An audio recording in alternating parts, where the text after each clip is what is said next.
Hi friends, welcome to Aadya's home cooking channel. ಇವತ್ತು ನಾನು ನಿಮಗೆ ಮಾಡಿ ತೋರಿಸ್ತಾ ಇದ್ದೀನಿ ಹೋಮ್ ಮೇಡ್ ಬ್ರೆಡ್ ಕ್ರಮ್ಸ್. ಅದನ್ನು ಕೂಡ ನಾವು ಸ್ಟೋರ್ ಮಾಡಿ ಇಟ್ಕೋಬೋದು. ಹಾಗಾದ್ರೆ ಬನ್ನಿ ವಿಡಿಯೋನ ಸ್ಟಾರ್ಟ್ ಮಾಡೋಣ. ವಿಡಿಯೋನ ಸ್ಟಾರ್ಟ್ ಮಾಡೋಕ್ಕಿಂತ ಮುಂಚೆ ಇನ್ನೂ ಯಾರೆಲ್ಲ ಚಾನಲ್ನ ಸಬ್ಸ್ಕ್ರೈಬ್ ಆಗಿಲ್ಲ ಅವರು ಪ್ಲೀಸ್ ಸಬ್ಸ್ಕ್ರೈಬ್ ಆಗಿ, ಹಾಗೆ ಪಕ್ಕದಲ್ಲೇ ಕಾಣುವಂಥ ಬೆಲ್ ಐಕಾನ್ ಮೇಲೆ ಪ್ರೆಸ್ ಮಾಡಿ. ನೋಡಿ, ಇಲ್ಲಿ ನಾನು ಬ್ರೆಡ್ ಕ್ರಮ್ಸ್ಗೆ ಒಂದು 3 ಸ್ಲೈಸಸ್ ಬ್ರೆಡ್ ತೊಗೊಂಡಿದ್ದೀನಿ. ನೀವು ಜಾಸ್ತಿ ಮಾಡೋ ಹೋಗಿದ್ರೆ ಜಾಸ್ತಿ ತೊಗೊಳ್ಬೋದು. ಉಳಿದಿರೋಂಥ ಬ್ರೆಡ್ಡಲ್ಲಿ ಕೂಡ ಇದನ್ನು ಮಾಡ್ಬೋದು. ಇದು ನಾನು ಸೈಡಲ್ಲಿರೋ ಎಡ್ಜಸ್ನ ಸಮೇತವಾಗಿ ಈ ರೀತಿ ಕಟ್ ಮಾಡಿ ಮಿಕ್ಸಿಗೆ ಹಾಕೋತಾ ಇದ್ದೀನಿ. ನೋಡಿ, ಈ ರೀತಿ ಸಣ್ಣ ಸಣ್ಣದಾಗಿ ಪೀಸ್ ಮಾಡಿ ಹಾಕೊಡಿ. ನೀವು ಜಾಸ್ತಿ ಬ್ರೆಡ್ ಕ್ರಮ್ಸ್ನ ಮಾಡ್ಕೊತಿದ್ದೀರಾ ಅಂದರೆ ನೀವು ಇನ್ನೊಂದಷ್ಟು ಜಾಸ್ತಿ ಬ್ರೆಡ್ನ ತೊಗೋಬೋದು. ನೀವು ಸೈಡ್ಸಲ್ಲಿ ಇರುತ್ತಲ್ಲ ಆ ಬ್ರೆಡ್ನು ಕೂಡ ಯೂಸ್ ಮಾಡ್ಬೋದು. ಈಗ ಇದನ್ನೆಲ್ಲನೂ ಪೌಡ್ರ್ ಮಾಡ್ಕೊಳ್ಳೋಣ.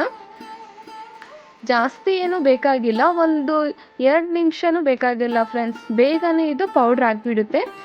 ನೋಡಿದ್ದೀರಲ್ಲ, ಇಷ್ಟು ಮಾತ್ರ ಪೌಡ್ರ್ ಆದರೆ ಸಾಕಿದು. ಈಗ ನಾವು ಇದನ್ನು ಹೀಗೆ ಸ್ಟೋರ್ ಮಾಡ್ಕೊಳೋದಕ್ಕೆ ಆಗೋದಿಲ್ಲ.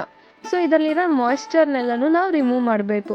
ಅದಕ್ಕೆ ನಾನು ಇಲ್ಲಿ ಒಂದು ಪ್ಯಾನ್ಗೆ ಈ ಬ್ರೆಡ್ ಕ್ರಮ್ಸ್ನೆಲ್ಲನೂ ಹಾಕ್ಕೊಂಡು ಇದನ್ನು ಫುಲ್ ಲೋ ಫ್ಲೇಮಲ್ಲಿ ಇದನ್ನು ಫ್ರೈ ಮಾಡ್ತಾ ಬರಬೇಕು. ನೋಡಿ, ಗ್ರೈಂಡ್ ಮಾಡ್ಕೊಂಡ್ಮೇಲೆ ನಮಗಿದು ಸ್ವಲ್ಪ ವೆಟ್ ಇದೆ ಅಂತ, ಸ್ವಲ್ಪ ಮಾಯ್ಸ್ಟ್ ಇದೆ ಅಂತ ಅನಿಸುತ್ತೆ. ಆ ಮಾಯ್ಸ್ಟ್ ಅಂಶ ಎಲ್ಲನೂ ನಾವು ರಿಮೂವ್ ಮಾಡಬೇಕು. ಆವಾಗ ನಾವು ಇದನ್ನು ಸ್ಟೋರ್ ಮಾಡಿಕೊಂಡು ಎಷ್ಟು ದಿನ ಬೇಕಾದರೂ ಬೇರೆ ನಾವು ಯಾವುದೇ ಸ್ನ್ಯಾಕ್ಸ್ ಐಟಮ್ಸ್ಗೆ ಯೂಸ್ ಮಾಡ್ಕೋಬೋದು. ಅಫ್ಕೋರ್ಸ್ ಬ್ರೆಡ್ ಕ್ರಮ್ಸ್ ಎಲ್ಲನೂ ಮಾರ್ಕೆಟಲ್ಲಿ ಈಸಿಯಾಗಿ ಅವೈಲಬಲ್ ಇದೆ. ಆದರೆ ನಾವು ಮನೆಯಲ್ಲಿ ಮಾಡ್ಕೊಂಡವಾಗ ಅದ್ರ ಸ್ಯಾಟಿಸ್ಫ್ಯಾಕ್ಷನ್ ತುಂಬ ಚೆನ್ನಾಗಿರುತ್ತೆ. ಸೊ ಅದರಿಂದ ಮನೆಯಲ್ಲಿ ಮಾಡಿಕೊಂಡು ಇದನ್ನು ಎಷ್ಟು ದಿನ ಬೇಕಿದ್ರೂ ನಾವು ಸ್ಟೋರ್ ಮಾಡ್ಕೊಳ್ಬೋದು. ನೋಡ್ತಿದ್ರಲ್ಲ, ಈ ರೀತಿ ರವೆ ರೀತಿಯಲ್ಲಿ ಹಾಕಬೇಕು. ನೋಡಿ, ನಾವು ಈ ರೀತಿ ಕೈಯಲ್ಲಿ ಹಾಕ್ಕೊಂಡು ನೋಡ್ಕೊಂಡವಾಗಲೂ ಅಷ್ಟೇ, ಇದು ಏನೋ ಸ್ವಲ್ಪನೂ ತ್ಯಾಮಾಂಶ ಇದೆ ಅಂತ ನಮಗೆ ಅನಿಸೋದಿಲ್ಲ. ಆ ರೀತಿ ಆಗಿರುತ್ತೆ. ಈಗ ಇದನ್ನೆಲ್ಲನೂ ಒಂದು ಬಟ್ಲಿಗೆ ಅಥವಾ ಪ್ಲೇಟಿಗೆ ತೆಗೆದಿಟ್ಕೊಂಡು ಕಂಪ್ಲೀಟಾಗಿ ಇದು ತಣ್ಣಗಾಗಬೇಕು. ನೀವು ಬೇಕಿದ್ರೆ ಬಾಣಲೆಯಲ್ಲಿ ಕೂಡ ಬಿಡ್ಬೋದು.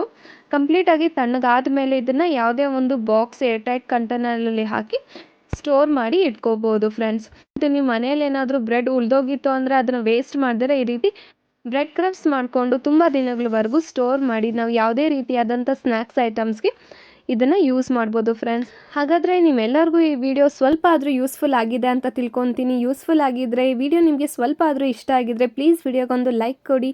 ನಿಮ್ಮ ಫ್ರೆಂಡ್ಸ್ ಆ್ಯಂಡ್ ಫ್ಯಾಮಿಲಿ ಮೆಂಬರ್ಸ್ ಜೊತೆ ಶೇರ್ ಮಾಡ್ತಾ ನನ್ನ ಚಾನಲ್ನ ದಯವಿಟ್ಟು ಸಬ್ಸ್ಕ್ರೈಬ್ ಆಗಿ ಫ್ರೆಂಡ್ಸ್. Thank you.